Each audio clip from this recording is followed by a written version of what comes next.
یہ آخری عشرے میں آدمی جو ہے اللہ کی چوکھٹ پر ہی جا کر بیٹھ جائے،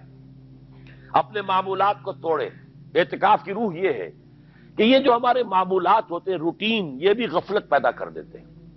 ایک عادت بن گئی، صبح اٹھتے یہ کرنا، پھر یہ کرنا، پھر دفتر جانا، پھر آنا، پھر یہ، اس کے اندر پھر وہ آدمی کوئی جاگتا ہی نہیں، ہوش میں آتا ہی نہیں۔ وہ گویا کہ ایک مدہوش سا ہے اور ایک وہ اپنا سائیکل چل رہا ہے خود بخود۔ اس سائیکل کو توڑو، جیسے 5 دفعہ وہ سائیکل توڑتے ہو نماز کے لیے۔ آؤ یہاں آؤ، آؤ سجدے میں گرے، لوح جبین تازہ کریں، یاد کرو اللہ کو دوبارہ، اپنا عہد استوار کرو دوبارہ، ایاک نعبد و ایاک نستعین۔ اسی طرح سال میں ذرا یہ 9-10 دن بھی ایک دفعہ توڑو اپنے روٹین کو، جاؤ وہاں ڈیرا لگا لو مسجد کے اندر اللہ کے در پر، سوائے جو ناگزیر ہوائج انسانیاں ہیں، پیشاب وغیرہ کے لیے جانا ہے باہر، جاؤ وضو کرو پھر آ کے بیٹھ جاؤ۔ محض فرحت حاصل کرنے کے لیے نہانے کی اجازت بھی نہیں ہے۔ غسل واجب ہو گیا ہو تو نہاؤ، ورنہ پھر یہ کہ ہیلے بتاتے ہیں ہمارے علماء کہ وضو کی نیت سے جاؤ غسل کر کے آ جاؤ، اس لیے کہ معلوم ہے کہ آج آدمی کی جو عادت بن گئی ہوئی ہے روزانہ نہ نہائیں تو طبیعت پہ کسل رہتا ہے۔ لیکن اسی کو تو توڑنا ہے، اسی روٹین کو تو توڑنا ہے، اصل میں اجازت نہیں ہے، اصلاً اجازت نہیں ہے۔ آپ جو ہے جو بھی ناگزیر، ہاں اگر آپ کو فرض کیجئے کوئی ایسی شکل ہو گئی ہے، رات کو آخر سوئے تو ہے، سونے میں بدخوابی ہو گئی ہے، نہانا ہے تو جاؤ نہاؤ، ٹھیک ہے، غسل واجب ہے نہاؤ، اور یہ کہ پیشاب کی بہانے کی حاجت ہے جاؤ پوری کرو، وضو کرو، واپس آ کے بیٹھو، چاہے یہاں سو، یہاں ذکر کرو، یاد کرو، جو کرو کرو یہاں پہ، لیکن اور اس میں بھی خاموشی۔ وہاں ہمارے ہاں آج کل اس کے اندر بھی بڑے لمبے لمبے چوڑے پروگرام شروع کر دیتے ہیں، لوگ بیٹھے ہیں گپ بازی کر رہے ہیں۔ میں نے خود میدان عرفات میں لوگوں کو تاش کھیلتے دیکھا ہے، تاش عرفات میں۔ میں نے سنا یہاں پر اعتکاف میں تاش کھیلے جاتے۔ آپ بالکل نوجوان چھوکرے، فضیلت سنی اعتکاف کی، ویسے بھی گھر سے بھاگنے کو جی چاہتا ہی ہے، کچھ دنوں کے لیے نکلے اس گھر سے، مسجد میں آ کے بیٹھ گئے، وہاں پہ گپے بھی ہو رہی ہے، لطیفہ بازی بھی ہو رہی ہے، تاش بھی کھیلے جاتے، یہ اعتکاف ہو رہا ہے۔ یہ اتنی ہلکی شے نہیں ہے اعتکاف، یہ تو اس عبادت کا، رمضان میں جو روح بیدار ہوتی ہے یہ اس کا کلائمیکس ہے، بہت بڑی عبادت ہے، لیکن اس میں لو اللہ کے ساتھ لگی رہے، لوگوں سے نہیں، تنہائی، غور و فکر، یا قرآن پڑھو، ذکر کرو، نوافل پڑھو، یا سوچو کچھ، جیسے حدیث میں آتا ہے وَأَن يَكُونَ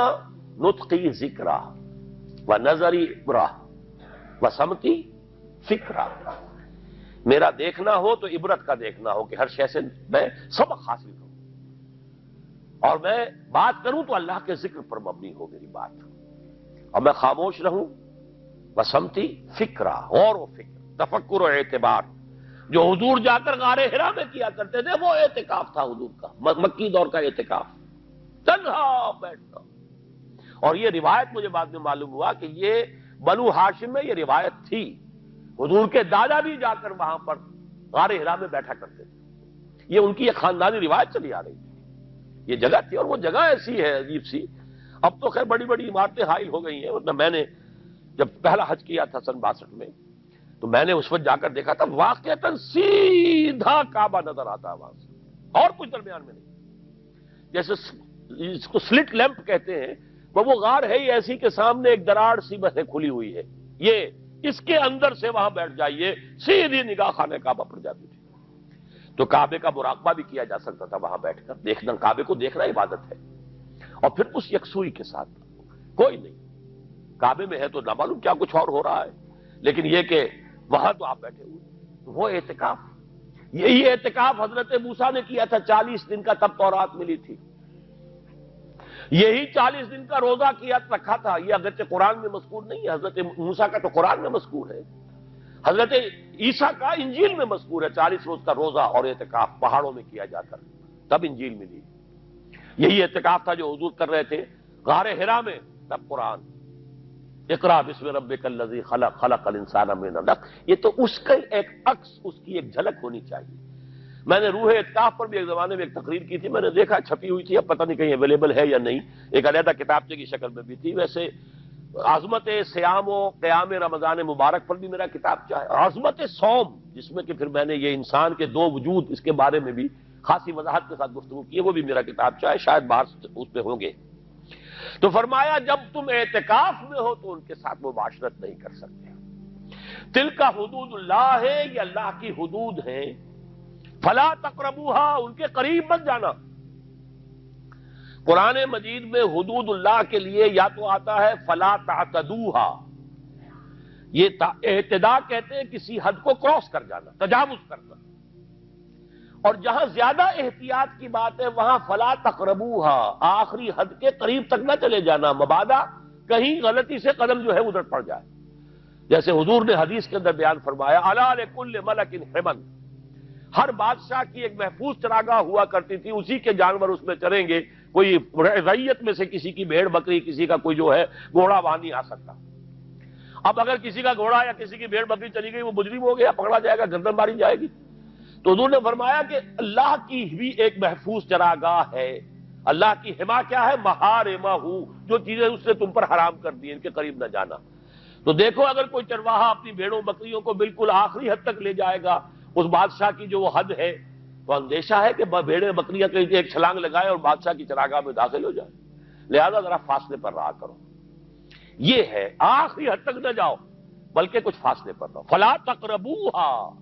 یہ اللہ کی حدود ہے تو ان کے قریب مت پھٹکو۔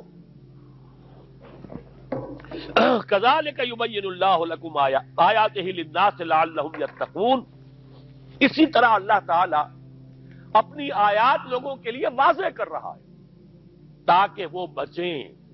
تقوی کی روش اختیار کریں، حدود الہی کا احترام کریں، اس میں کہیں تجاوز تو دور رہا، اس کے قریب بھی نہ آئے۔ لوگ کی سجدہ کعبے نو کر دے، لوگ کی سجدہ کعبے نو کر دے، ساڈا سجدہ یار پیارے نو، ساڈا سجدہ یار پیارے نو، ساڈا سجدہ یار